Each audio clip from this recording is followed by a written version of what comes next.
my name's Rosie, and this is Alicia Jessup from Sasspot Creations. Hello. Hi, Alicia. How you doing today? I'm great. How are you? I'm doing pretty good. I'd like to hop right into it and Sure. talk about your business. Great. So, could you tell me a little bit about your company's origin story? Your business is a long time ago in a galaxy far, far away. Great question. Honestly, it started as handmade gifts that I was making for like friends and family, and like I've always been very crafty and DIY-esque. So I started making these things and sort of started toying with the idea of maybe I'll go sell them at something.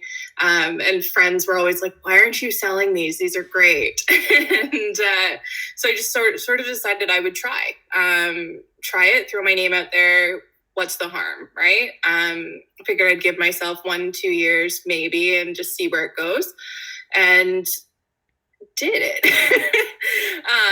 Did it, threw up a website, and started doing more like in-person pop-ups and things like that. And it's honestly just been so fun, and it gives me purpose when I'm sitting in front of Netflix for 5 hours and all I'm doing is making things.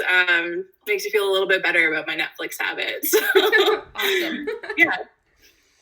So, how you mentioned you've had your business for a couple of years. So, how have you managed to help grow your business? Yeah, honestly, a lot of my business comes from in-person sales and word of mouth. So a lot of the like pop-up shops that I do locally, I pretty much travel with anywhere within about a 2-hour drive. I will go and do a pop-up. And that's been really great for my business because I get to talk to the people and meet with them and then like give them the story behind it beyond just, hey, here's a hat. So yeah, that's where a lot of my businesses come from. And then I've got the website sort of up and out at them so that like friends of mine that are overseas are really great about telling people about business and, you know, linking them to my products, which is great. And it's nice to have that and have like a resting place for everything. So I've been more focused, I think, on pop-up stuff just because that's where the majority of my money's coming from. But it is something that I'm working towards to build up more of the online presence and things as well. What would you say is kind of like a slogan or tagline that maybe summarizes what you do? Yeah, all of my products are handmade, sustainable, and very sassy. So that's what I go with as a tagline. It's a lot of...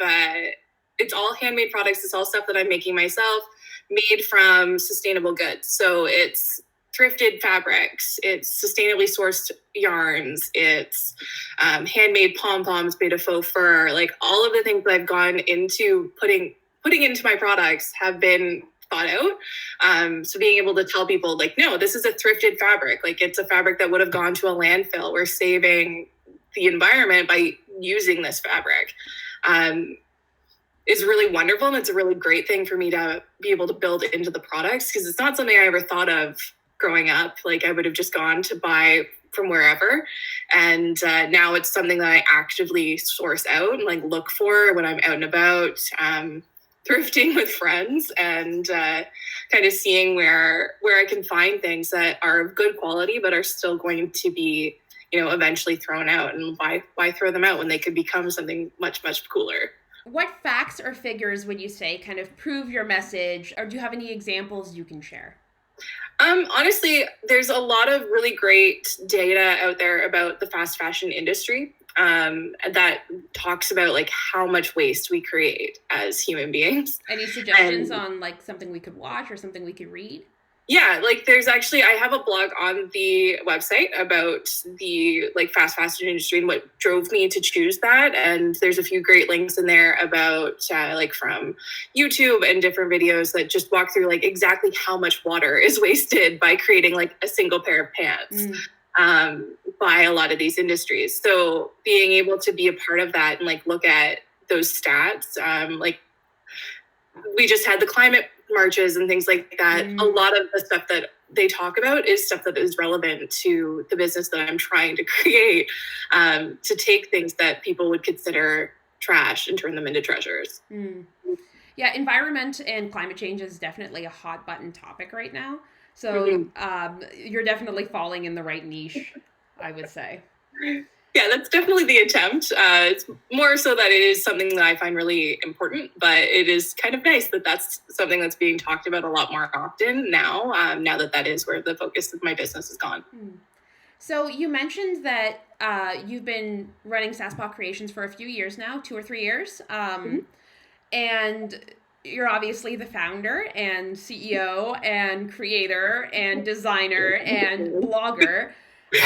What words of wisdom could you share to kind of like egg on or inspire new entrepreneurs? Yeah, honestly, I would say understand that it's going to be a hustle, but it's so rewarding. There's nothing more exciting for me when I get to have somebody who I don't know personally. I get really excited when someone I've never met buys something from me, because it's outside of like my direct realm. So it's very satisfying. And like when you get to talk to people about the reason why you do the thing that you do and what drives you forwards, that's what brings passion forward. So if you're passionate about something, don't give up. Like, try it, put it out there. It never hurts to give it a shot. And there's a lot of great people probably in your life who are going to be there to support you and to give you advice and to push you forwards. I've been very lucky in that sense. I have a lot of really great mentors and people who I've turned to and been like, how do I do this? And been very lucky to have them turn around and go, oh yeah, here's how I do this. And like I have a really great friend who sells candles, and she's my best resource when it comes to how do I market myself? How do I, get out there for wholesale? What do I do? And she's just great to bounce ideas off of. So understand that that's probably already in your network. If you're already thinking about it, give it a shot and try it. It doesn't hurt you to try, and just know that it's going to be a hustle, but it's so rewarding when you get to the results that you're looking for. Awesome. So speaking of like you inspiring other entrepreneurs, what's something that inspires you or someone? Honestly, I look to a lot of women. So women who are out there crushing it. The biggest people that I've noticed, I have a great network of small business women who are doing very similar things that I am, who are out creating products and making websites and promoting and blogging and all of the things that I like to do for Sasspot. They inspire me every single day. And it's just like, it's a network of women that are trying their best and hustling as hard as they can. But like big names, I look at like Michelle Obama, because she's so strong, and like not Michelle just her Obama, arms. Yeah. Not just in the arms. Yeah. Yeah, she's just everywhere. But like I read a lot of books by women as well, that I found really, really exciting. Her book is fantastic. And like that's where a lot of my inspiration comes from, is just noting that there are women out there that have paved the way for me to try and do this, is really powerful. Awesome. So what, in the last 2 or 3 years, you've been running your business? 2 years, 3 years? 2-ish. It was under a different name previously, and this felt a little bit more me. A little more sassy? Yeah, a little more sassy, a little bit more on brand with what I was trying to do with the products. And so it was under a fully different name. It was very boring. Just sort of like, oh, this is a pop-up, simple, someone in their basement made this, as opposed to like an actual brand. Yeah. So then in the couple of years, besides learning that you were very sassy and that you needed the rebrand, what's the most important thing you've learned through this journey? Honestly, I think just don't give up. There's highs and lows at every turn. It's not going to be like the easiest journey to try and launch a business, especially when you're making the things yourself. But it is, just understand there are going to be like high periods and low periods. I've sort of learned the trends that work for my business over the last like year and a half or so. I've sort of seen where I'm going to have peaks, where I'm going to have valleys, what products are working. Like it's a learning process at every stage. And I think that's not something that you would have necessarily expected. Like you kind of go into business thinking, oh, I've got this. It's going to be great.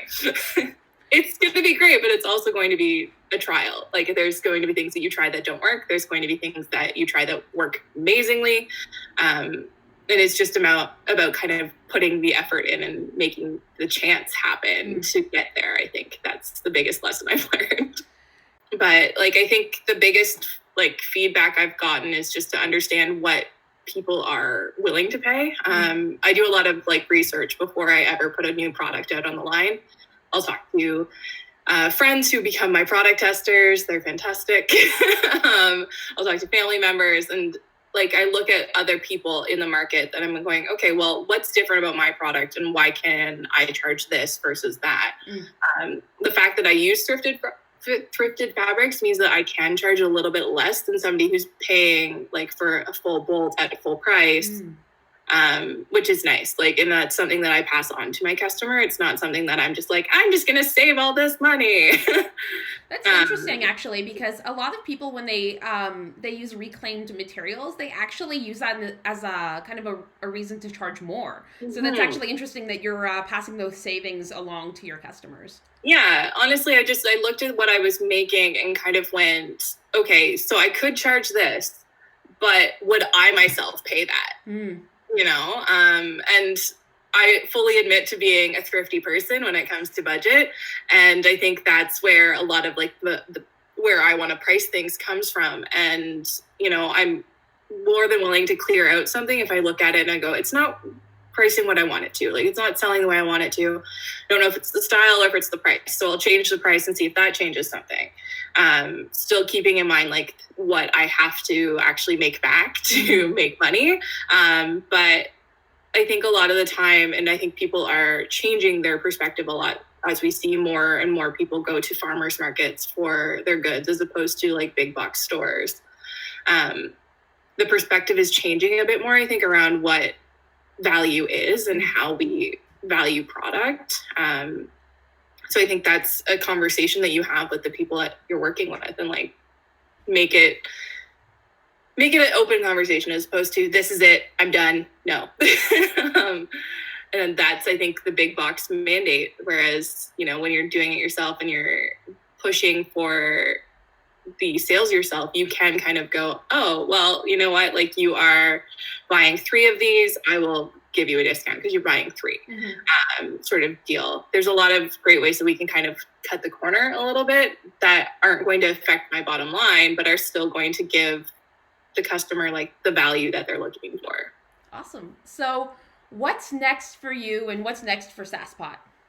Honestly, I'm looking at ways to grow things. I have so many really fun ideas as to where I want to go with Sasspot brand. I really would like to get into doing more upcycled products. So not necessarily taking thrifted fabrics and turning them into, you know, scrunchies and dog things, but taking, you know, t-shirts and sweaters from thrift stores and turning them into like a really cool branded tee or something like that is something I'd love to see happen. And I'm currently trying to find the best way to do that.